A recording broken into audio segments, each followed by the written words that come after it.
Hi అండి. నాలాగా పొట్టు మినపప్పు వాడుతున్నారా మీరు కూడా?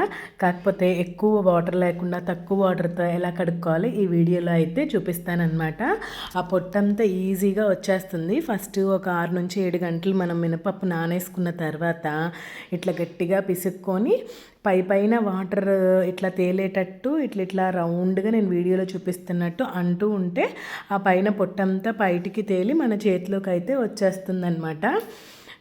వాటర్ ఎక్కువ వేస్ట్ అవ్వకుండా తక్కువ వాటర్తోనే మనం ఇది ప్రొసీజర్తో అయితే చేసుకోవచ్చు. చాలా తక్కువ ఒక 10 నిమిషాల్లోనే ఈ పప్పు అంతా ఇట్లా పొట్టు ఊడిపోతుందన్నమాట. చాలా ఈజీగా ఉంటుంది. ఇదైతే మీరు ఎవరన్నా చేయకపోతే ఇది ఒకసారి ట్రై చేసి చూడండి.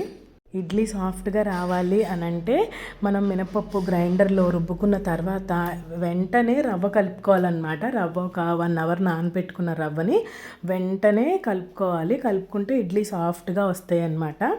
ఇక ఈ చెత్త అంతా ఊరికే పడేయడం ఎందుకని చెప్పి నేను ఎప్పుడూ ఆవుకే వేస్తాను. చక్కగా వచ్చి తింటుంది.